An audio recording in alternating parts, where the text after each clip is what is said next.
விருச்சிக ராசி பஞ்சம சனி. பஞ்சம் கேட்டிங்கன்னா 5. 5ஆம் இடத்துல சனி பகவான். பயம் கிடையாதுங்க. யோகங்கள் தரக்கூடிய ஒரு தருணம் உண்டு. பொன்னான நாளா அமையும். இத்தனை வருஷமா இந்த இந்த ஒரு 4, 5 ஒரு 6 வருஷமா இடையூறுகளை, இன்னல்களையும் சந்திச்ச உங்களுக்கு யோகம்தான். கணவன் மனைவி வசியம், தொழில் வசியம், தகாத உறவை பிரித்தல், தனவசிய குடுவைமை மற்றும் அனைத்து விதமான மாந்திரிக பிரச்சனைகளுக்கு உடனடி தீர்வு பெற விஷ்ணுமாய ஆன்மீக நிலையத்தை அணுகவும். தொடர்புக்கு ஸ்கிரீனில் உள்ள நம்பரை அழைக்கவும். மனைவி கூட உங்களை மதிக்க மாட்டாங்க. ஏன்னா அவ்வளவு விரயம் பண்ணியிருப்பீங்க. சுற்று வட்டாரே உங்களை மதிக்க மாட்டாங்க. அந்த மாதிரியான கஷ்டம் நஷ்டம் பட்டிருப்பீங்க. பல இன்னலுக்கு இடையூறுகளுக்கு சந்திக்கக்கூடிய தன்மைகள்லாம் உங்களுக்கு நிறையவே வந்திருக்கும். விருச்சிக ராசிக்கு அதிபதி செவ்வாயா இருந்திருந்தாலும் நிலங்களை விற்பீங்க. தன்னுடைய வாங்கின கடத்துக்காகவும் நோய்க்காகவும் சுபகாரியங்களுக்கு வித்திருந்தா பரவாயில்ல. பல அசுப காரியங்களுக்காக வாழ்க்கையவே இழந்திருக்கக்கூடிய தன்மை உண்டு. ஆனால் இந்த 2025 பஞ்சம சனி. பயம் வேண்டாம். எவ்வளோ நீங்கள் விரயம் பண்ணீங்களோ அதுக்கு ஈடு கொடுக்கக்கூடிய அளவுக்கு உண்டான அமைப்பு வரும். ஆஃபீஸில் பல இடையூறுகள் சந்திச்சிருந்த உங்களுக்கு ஸ்டார் கிடைக்கும். பல மாற்றங்கள் ஏற்படக்கூடிய தருணமும் இந்த 2025 தான். நிறைய அரசு சம்பந்தப்பட்ட வேலைகள், அதிகார தோரணையான வேலையில் இருந்து ஆஃபீஸில் இடையூறுகளை சந்திச்சிருந்திருப்பீங்க. இனி பயம் வேண்டாம். சனி பகவானை தலைவணங்குங்க. சனி பகவானை தலைவணங்கிருந்தாலும் நீங்கள் செவ்வாய்க்கு அதிபதியானவங்க. 6 பட முருகன் கோயிலை யாராவது ஒன்று பிடிச்சிக்குங்க. 1000 முருகன் கோவில் இருக்குது. அதில் ஏதாவது ஒரு முருகனை பிடிங்க. இல்லைன்னா வடபழனி முருகனை பிடிங்க. ஏதாவது ஒரு செவ்வாய்க்கிழமை சஷ்டி கிருத்திகளை தலை வணங்குங்க. பஞ்சம் வரக்கூடாதியா? பசிக்கு பஞ்சம் வரக்கூடாது. போட்டிருக்க துணிக்கு பஞ்சம் வரக்கூடாது. படுத்து தூங்க வீட்டுக்கு பஞ்சம் வரக்கூடாது. போதும், நல்ல ஒரு தூக்கத்துக்கு ஒரு வீடு, துணி, இந்த மாதிரியான தேவைகள்லாம் எனக்கு பூர்த்தி ஆகணும்னு சொல்லி சனி பகவானும் செவ்வாய் பகவானும் ஒன்று குணாதிசைகளில் காரகத்தன்மையில். அப்போ உங்களுக்கு ஒன்றும் பண்ணாது, பயப்பட வேண்டாம். நல்ல படித்த உங்களுடைய குழந்தைங்களுக்கு நல்ல வேலை கிடைக்கும். உங்கள் பிள்ளைங்களுக்கு திருமண ஏற்பாடுகள்லாம் நீங்கள் பண்ணக்கூடிய தருணம் உண்டு. மண் வாங்க போகிறீங்க. ரியல் எஸ்டேட் பண்ணக்கூடியவங்களுக்கு இந்த யோகம்தான். நிறைய தானம் பண்ணுங்க. தானம் பண்ண முடியலையா தவம் செய்யுங்க. நல்லா யோசிங்க. தெளிவான இடத்துல ஏதாவது கோயிலில் போய் யோசிங்க. ஏன் நம்ம வாழ்க்கை இத்தனை வருஷமாக இப்படி இருந்தது? எங்கே தப்பு நடந்துச்சுன்னு பார்த்தீங்கன்னா, நீங்கள் ஒரு தப்பு பண்ணியிருப்பீங்க. அதுக்கு தண்டனை அனுபவிச்சிட்டீங்க. சரியா? நல்ல ஒரு நேரம் வருது. 2025 பீட் பண்ணுங்க. பல சுபகாரியங்கள் நடக்காதவங்களுக்கெல்லாம் கல்யாணம் காட்சி நடக்கும். ஏன்னா குரு பகவானுடைய சுக்கிரன் வீட்டிலிருந்து இப்போ பயிற்சி ஆகிறாரு. நல்ல காலங்கள் நல்ல நேரங்கள்லாம் வருது. சனி பரமாத்மாவுடைய நட்சத்திரமும் உங்கள் ஜாதகத்தில் இருக்குது. அப்போ சனி பரமாத்மா உங்களுக்கு யோகத்தை தான் கொடுப்பாரு. சட்ட சிக்கல்லேருந்து விலக போகிறீங்க. அவமானத்திலேருந்து விட்டு ஒழிய போகிறீங்க. பொன்னான வருஷம் 2025. 3 பெயர்ச்சி. குரு பெயர்ச்சி, ராகு கேது பெயர்ச்சி, சனி பெயர்ச்சி. சனி பெயர்ச்சியை பொறுத்த வரைக்கும் உங்களுக்கு பயம் வேண்டாம். பஞ்சம சனி ஒன்றும் பயப்பட வேண்டாம். முறையான வழிபாடுகள், முறையான சாந்திகளை கொடுத்து தெளிவு பண்ணிட்டாவே கிரகம் நம்மளை ஒன்றும் பண்ணாது. காலையில் தூங்கிச்சோன்னா நவகிரகத்தை வழிபடுங்க. சூரியனை பாருங்கள். இந்த நாள் பொன்னான நாளாக இருக்குன்னு வேண்டுங்க. நைட்டு தூங்கும்போது 11 தோப்புக்கண்ணம் போட்டு நாளைய பொழுதுக்கு என்னென்ன செய்யணும் கேட்கறத யோசிங்க. விருச்சிக ராசிக்காரங்க அப்படியே தெளிவாக போகலாம். வரக்கூடிய வருஷத்தை மாற்றம் தரணும். விருச்சிக ராசி அன்பர்கள் அனைவருக்கும் சுபிக்ஷம், ஐஸ்வர்யம், கடாட்சியம் கிடைக்க செவ்வாய் பகவான் இருக்கக்கூடிய வடபழனி முருகனுடைய அனுகிரகம் பரிபூர்ணமாக அமைய இறைவன்கிட்ட வேண்டிக்கிறேன். சிவாய நம. வணக்கம். ஆனா மேஷம், ஆவண்ணா ரிஷபம், ஈனா மிதுனம், ஈயண்ணா கடகம், ஊனா சிம்மம், ஊவண்ணா கன்னி, ஏனா துலாம். இதுவரையும் நாம் ஒவ்வொரு ராசிகளுக்கும் இன்னது இருக்கும். இதை ஏன் சேர்த்து கோத்து உங்களுக்கு சொல்கிறேன் என்றால், நீங்கள் இந்த விருச்சிக ராசி நேயர்கள் மிக அற்புதமானவர்கள். ஏன் மிக அற்புதமான நேயர்கள் என்று கேட்டால், தாய் இருப்பாங்க, பயன்பட மாட்டாங்க. தந்தை இருப்பாங்க, அவங்க இந்த குழந்தைக்கு செயல்பட முடியாத தவிப்பாங்க. இவர்களால் அவர்களுக்கு யோகம் இருக்குமே தவிர, அவர்களால் இவர்களுக்கு யோகம் இல்லை என்று தான் சொல்ல வேண்டும். ஏனென்றால் அவர்கள் இந்த குழந்தை பிறந்தோடனே அப்படிப்பட்ட சிக்கலில் சிக்கிக்குவாங்க. அவங்கக்குள்ளேயே, உங்கள் தாய் தந்தையருக்குள்ளேயே ஒருவரை ஒருவர் பிரியக்கூடிய சூழ்நிலையோ, அதன் மூலமாக இந்த குழந்தைக்கு பாதிப்பு ஏற்படுகின்ற சூழ்நிலையோ, ஒரு இடத்தில் நிம்மதியான ஒரு இடத்த வாங்கி உட்காருவோன்ற சூழ்நிலையோ இல்லாமல், வாங்கிய இடம் கூட பள்ளமாக இருக்கும். நல்லா இருக்கும், பக்கத்து வீட்டுக்காரங்களாம் தூக்கி கட்டிவிடுவாங்க, இது பள்ளமாக மாறிடும். இப்படி பல இன்னல்களுக்கு ஆளாகி தன்னுடைய வாழ்க்கையை நடத்தி கொண்டிருக்க இந்த விருச்சிக ராசி நேயர்கள் எண்ணற்ற கஷ்டங்களை விதவிதமாக இந்த கடந்த காலங்களில் அனுபவித்திருக்கிறீர்கள். உங்களுக்கு தேவை அன்பு தான். இந்த அன்புக்காக அவதியுற்று அல்லலுற்று தேவையில்லாத இடங்கள்லாம் சிக்கி தவிச்சு, இது தெய்வத்தையும் நம்ப முடியல, மனிதனையும் நம்ப முடியலன்னு சொல்லி எக்காரணத்தை கொண்டும் ஒரு சில விஷயங்களுக்காக தன்னோட அறிவை இழந்து விடாதில் இருந்தால் நீங்கள் தப்பிப்பீங்க. மதுவிடம் போய் சிக்காமல், தன்னுடைய சிந்தைக்காக தன்னைத்தானே கேவலப்படுத்திக்கிற அளவுக்கு தன்னுடைய செயல்பாட்டை மாற்றாமல் நீங்கள் இருந்தால் நிச்சயமாக நீங்கள் மாபெரும் சக்தி வாய்ந்தவர்கள். ஏனென்றால் இந்த பிரபஞ்சத்தையே உருவாக்கக்கூடியது ராகு பகவான் தான். அந்த ராகு பகவான் தான் இந்த விருச்சிக ராசியில் உச்சம் பெறுகிறார் என்று ஒரு சிலர் கூறுகிறார்கள்.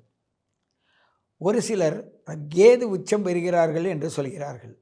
இவர்கள் யார் உச்சம் பெற்றாலும் சரி, அந்த செவ்வாவின் 6 பாகத்திற்கு அடுத்தபடியாக வரும்போது அந்த 7ஆம் இடத்துக்கு 2ஆம் இடமாக அமையுது. அந்த முதலிடத்துக்கு மேஷத்திற்காக ஆனா ராசிக்கு 8ஆம் இடமாக அமைகிறது. இந்த ராசியின் அதிபதி மிக அற்புதமான சிந்தனையில் இருப்பாரானால், லக்னாதிபதியோ ராசியாதிபதியோ மற்ற ராசி நேயர்கள் அந்த விருச்சிகத்தில் வந்து உட்கார்ந்தாலோ அந்த கிரகம் எப்படி செயல்படும் என்றால், ஆழ்ந்த சிந்தனையும் நல்ல உறக்கமும் நல்ல எண்ணங்களும் இருந்தாலும் அதை எப்படி செயல்படுத்துவது என்று திட்டமிடுவதற்கே இவர்களுக்கு காலதாமதமாகிவிடுகிறது. கெட்ட பெயரும் அதனால் பிரச்சனைகளும் சந்தித்து ரொம்ப வேதனைப்பட்டு போய் யாரையும் நம்ப முடியாது, யார்கிட்டையும் நான் வச்சிக்க மாட்டேன், இப்படி தன்னைத்தானே வெறுத்து போய் ஒதுங்குவாங்க. ஒரு மனைவி மீது பற்று வச்சாலும் அவங்களும் ஒரு குறை சொல்லிடுவாங்க. குழந்தைகள் மீது பற்று வச்சாலும் அவங்களும் ஏதாவது நம்மளுடைய சூழ்நிலைக்கு தகுந்த மாதிரி நம்மளை வேதனைக்கு ஆளாக்கிடுவாங்க. அதே நேரத்தில் தாய் என்பது உங்களுடைய தாரமும் தாயும் உங்களுடைய இடமும் குந்திர இடமும் வீடும் வாசலும் உங்களுக்கு ஏதோ ஒரு புழுக்கமான இடத்தில் சிக்கி தவிக்கின்ற ஒரு மனதை போல தான் உங்களுக்கு இருக்கும். ஆகையினால் இவற்றிற்கு அப்பாற்பட்டு உங்களுடைய ஆன்மா மிக அற்புதமாக செல்வதற்கு இறைவனுடைய அனுகிரகம் உங்களுக்கு நிறைய இருக்குது. அந்த இறைவனுடைய அனுகிரகத்தை பல இடங்களில் உங்கள்கிட்ட பேச வரும்பொழுது, நீங்கள் துயரங்கள் அதிகமாக இருக்கும்போது அந்த இறைநிலை உங்களை சார்ந்து வரும்போது நீங்கள் அதை விட்டுறீங்க. அப்படி விடுவதனால்தான் உங்களுக்கு மன தோய்வும் எல்லாமே ஏற்படுது. முன்பகுதியில் நீங்கள் சிரமத்தை அடைஞ்சிங்கன்னா பிற்பகுதியில் நல்லா இருப்பீங்க. பிற்பகுதியில் கஷ்டப்படுறீங்கன்னா அது முன்பகுதியில் செஞ்சதோடைய கர்மாவை அப்போ சந்திக்க வேண்டிய சூழ்நிலையாக இருக்கும் என்பதை நீங்கள் நல்லா உணர்வீங்க. உங்களையே நீங்கள் உணர்ந்து பாருங்கள். விருச்சிக ராசியை பொறுத்தவரையும் விட்டு கொடுக்குற தன்மை வாய்ந்தது. அதாவது தன்னுடைய சுகத்தை பிறருக்காக விட்டு கொடுத்துட்டு சரி அவங்க நல்லா இருப்பாங்கன்னு நினச்சா அவங்களும் சேர்ந்து இவங்களுக்கு தொல்லை கொடுக்குற மாதிரி தான் இருக்குமே தவிர, ஐயோ எனக்காக நீங்கள் உங்கள் வாழ்க்கையை வீணாக்குனீங்களேன்னு சொல்லிவிட்டு அவங்கள பெருமைப்படுத்த மாட்டாங்க. ஆகையினால் இரட்டிப்பு வாழ்க்கை எதுவாக இருந்தாலும் நின்று நிதானமாக செல்லக்கூடிய ஆற்றல் படைத்த இந்த விருச்சிக ராசி நேயர்கள் ஒரு சில சமயங்கள் அது இப்பொழுது தான் உங்களுக்கு தெரியுது. இதுக்கு முன்னாடி இருந்ததை விட இப்போ இருக்கிற காலம் நிறைய விஷயங்களில் நீங்கள் தொடர்ந்து போராடாமல் உங்களை நீங்கள் சாதுர்த்தியமாக விலக்கிக் கொள்கிற ஒரு ஆற்றல் இப்போ தான் உருவாகுது. ஏன்னு கேட்டால் அதற்கு ஏற்ற கிரகங்கள் தான் இப்பொழுது உங்களை சுற்றி இருக்குது. அப்படி இருக்கும்போது நீங்கள் உண்டு, உங்கள் வேலை உண்டு, இன்னும் போகணுன்னு தான் நினைப்பீங்க. அதோட போங்க. அதுக்கு பதில் நீங்கள் மதுவோ மற்றவங்கள்ட்ட போய் தன்னுடைய குறையை சொல்வதோ சொன்னீங்கன்னா உங்களுக்கு மேலும் மேலும் சிக்கல் தான் வரும். நல்ல சிறந்த ஜோதிடர்னு யார் பார்க்குறீங்களோ அவங்கள்ட்ட நீங்கள் போய் உட்காந்தாலே உங்களை பற்றி அப்படியே அக்க வேற ஆன வேற பிரித்து தந்துடுவாங்க. அப்படி சொல்கிற ஜோதிடரோ அவரை நம்பி உங்களுடைய எண்ணத்திற்கான பிளான் பண்ணால் நீங்கள் மகா சித்த புருஷராக மாற முடியும். மாறக்கூடிய ஆற்றல் உங்கள்கிட்ட இருக்குது. ஏனென்றால் அந்த ராசிக்கு சிரசாக குருவும் அடுத்தது உடலாக சனியும் அதை பக்குவப்படுத்துவதற்காக புதனும் இருக்கிறார். புதனுக்கு சிரசுண்டு, அந்த குருவுக்கு பாதம் உண்டு. புதனும் குருவும் பாதகாதிபதிகளாக இருந்தாலும் நீதிமான் என்று சொல்லக்கூடிய சனீஸ்வரன் மையப்பகுதியில் அனுஷ நட்சத்திரத்தை எடுத்து அவர் பயணிக்கிறார். அப்படி அனுஷ நட்சத்திரத்தை எடுத்து பயணிக்கின்ற இந்த காலத்தில் உங்களுடைய ஆன்மாவானது சரீரமானது துயரத்துக்கு ஆளாகி இருந்தால் ஆன்மா சுத்தமாக இருக்கும். ஆன்மா நிறைய பிரச்சனைகள் அகப்பட்டிருந்தால் உங்கள் சரீரம் நிறைய பாதிப்புக்கு ஆளாகி இருக்கும். இதை நல்லா நீங்கள் புரிஞ்சுக்குங்க, அனுபவிச்சிருப்பீங்க. இதை புரிந்து கொண்டு மேலும் உங்களுக்கு பிரச்சனை வராமல் நடந்து கொள்ள வேண்டும் என்று கேட்டுக்கொண்டு உங்களை மீண்டும் சந்திக்கிறேன். உங்கள் சித்தயோகி பேரம்பலவாணன். நன்றி. விருச்சிக ராசிக்கு 2025 ஜனவரி மாசம் எப்படி இருக்க போகுதுன்னு பார்க்கும் பொழுது ஆண்டு கிரகம் என்று சொல்லப்படுகிற குரு ராசியையே பார்த்து நீடிக்கிறார். அதுல எந்த மாற்றங்களும் 2025 ஜனவரி மாசம் நாம பார்க்க போறது இல்லை. அதே சமயத்துல ராகு 5ஆம் இடத்திலும் கேது 11ஆம் இடத்திலும் நீடித்திருக்கிறார். கேது குருவின் பார்வையில் இருக்கிறது சிறப்பு. அதே சமயத்துல 4ஆம் இடத்துல சனி அர்த்தாஸ்திர சனியாக நீடித்து இருக்கக்கூடியார். ஸோ ஆண்டு கிரகத்தில் எந்த ஒரு சஞ்சாரமும் எந்த ஒரு பெயர்ச்சியும் சஞ்சார மாற்றமும் பெயர்ச்சியும் நாமல் ஜனவரி மாதம் பார்க்க போவதில்லை. இப்போ மாத கிரகம் எப்படி செயல்படுதுன்னு பார்க்கும் பொழுது ராசி அதிபதியாகிய செவ்வாய் 9ஆம் இடத்திலேயே நீச்சம் பெற்று நீடித்து ஆல்மோஸ்ட் ஒரு 3 வாரங்கள் ஜனவரி 21ஆம் தேதி வரைக்கும் கடகத்திலே இருக்கிறார். என்னடா ராசி அதிபதி நீச்சம் பெற்றிருக்கிறாரேன்னு நம்ம பயப்படுற அளவுக்கு ஒன்றும் இல்லை. ஏன்னா அந்த நீச்சத்தை ஓரளவுக்கு ஈடுகட்டுற அளவுக்கு இருக்கக்கூடிய அமைப்புகள் கொஞ்சம் இருக்குதுங்க. ஏன்னா அவர் இருக்கக்கூடிய வக்ர ரீதியாக ஒரு 3வது வாரத்துக்கு அப்புறம் மிதுனத்துக்கு போகிறார், 8ஆம் இடத்துக்கு போகிறார். ஸோ அதெல்லாம் ஓரளவுக்கு அந்த ஓரளவுக்கு பாதகத்தை கொடுக்கக்கூடிய அமைப்பு இல்லை. அதே சமயத்துல நீச்சமா இருக்கக்கூடிய நாள் என்ன ஆகும்னா சில எதிர்பார்ப்புகள் இருக்குமே ஒழிய நமக்கு அடைய விஷயங்கள் கொஞ்சம் லேட் ஆகும். நம்ம எந்த விஷயத்தை எதிர்பார்க்கிறோமோ, ஒரு லாபம் பெறுவதா இருக்கட்டும், ஒரு உயர்வு பெறுவதா இருக்கட்டும், ஒரு உத்தியோகத்துல ஒரு மாற்றத்தையா இருக்கட்டும், மாணவர்களா இருந்தாலும் அவங்க எதிர்பார்க்கிற சில ரிசல்ட்ஸ் எல்லாமே பார்த்தீங்கன்னா கொஞ்சம் லேட் ஆகிற டிலே ஆகக்கூடிய அமைப்புகள் கொடுக்கக்கூடியதான் அந்த நீச்ச பலன். அதே சமயத்துல புதன் எப்படி இருக்காருன்னு பார்த்தீங்கன்னா புதன் குருவின் பார்வையிலேயே இருக்கிறார் முதல் 3 நாட்கள். அதுக்கப்புறம் தனுசுக்கு மாறினாலும் குருவின் வீட்டில இருந்து 8ஆம் இடம் என்று சொல்லப்படுகிற மிதுனத்துக்கு கனெக்ட் ஆகிறது. இன்னுமே புத்தி கூர்மை, ஆராய்ச்சி துறையில இருக்கிறவங்களுக்கு, ஐடி துறையில இருக்கிறவங்களுக்கு எல்லாத்துக்குமே ஒரு நல்ல மேன்மையை கொடுக்கக்கூடிய அமைப்பு தான் புதனின் சஞ்சாரமும் பயிற்சியும் இருக்கிறது. அதுக்கப்புறம் மாதத்தின் இறுதி வாரம் பார்த்தீங்கன்னா மகரத்துக்கு நட்பு வீட்டுக்கு குரு பார்வை பெறுவது எந்த விதத்திலையும் தவறில்லை. ஸோ புதனின் சஞ்சாரமும் பார்த்தீங்கன்னா விருச்சிக ராசிக்கு நல்ல பலனை கொடுக்கக்கூடிய அமைப்பு இருக்கு. சூரியன் பார்த்தீங்கன்னா 2ஆம் இடத்துல கிட்டத்தட்ட ஜனவரி 13ஆம் தேதி வரைக்கும் இருந்த சூரியன் ஜனவரி 14ஆம் தேதி தை மாசம் எப்போ பிறக்குதோ மகரத்துக்கு இடம் பெயர்கிறார். ஸோ 3ஆம் இடத்து சூரியன் தவறில்லை. அதுவும் 3ஆம் இடத்துக்கு மாறி குரு பார்வையும் பெறுகிறது. பார்த்தீங்கன்னா தொழிலில் நல்ல மேன்மை பெறக்கூடிய அமைப்பு. இது வரைக்கும் சில ப்ரோக்ரஸ் ஆகாமல் இருக்கிறதெல்லாம் ஜனவரி 14ஆம் தேதிக்கு அப்புறம் தை பிறந்தால் வழி பிறக்குங்கிற மொழிக்கு வாக்கியத்துக்கு இலக்காக அருமையான ஒரு மாற்றத்தை கொடுக்கக்கூடிய அமைப்பு கண்டிப்பாக சூரிய பயிற்சி கொடுக்குதுங்க. குரு பார்வை பெறுவது உண்மையிலேயே ஒரு ஹைலைட். ஸோ சூரிய பயிற்சி நம்ம நல்லா இருக்கு, புதன் பயிற்சி நல்லா இருக்குன்னு பார்த்தோம். செவ்வாய் சில எதிர்பார்ப்புகளை வைத்து அதுக்கப்புறம் உங்களுக்கு நிறைவான பலனை கொடுக்கக்கூடிய அமைப்பு இருக்குன்னு பார்த்தோம். கடைசியா சுக்கிரன் எப்படி இருக்குன்னு பார்க்கும் பொழுது சுக்கிரன் பார்த்தீங்கன்னா கும்பத்திலே 4ஆம் இடத்திலே நீடித்திருந்து தொழில் 10ஆம் இடத்தை பார்த்து ஓரளவுக்கு ஒரு ப்ரொக்ரஸையும் முன்னேற்றத்தையும் கொடுக்கிறார். அதே சமயத்துல இந்த இல்லற வாழ்க்கை அது மாதிரி விஷயங்கள், ஒரு சுப விரயங்கள், ஒரு வண்டி வாகனம் வாங்குறது, வீட்டுக்கு தேவையான வசதி வாய்ப்புகளை பெருக்கக்கூடிய சில பொருட்களை வாங்கிக்கக்கூடிய அமைப்பெல்லாம் கொடுக்கிறார். மாசத்தின் இறுதி 3 நாட்கள் பாத்தீங்கன்னா அவர் மீனத்துக்கு போய் உச்சம் பெறுகிறார். 5ஆம் இடத்துக்கு மாறுவது ஒரு அருமையான விஷயம்.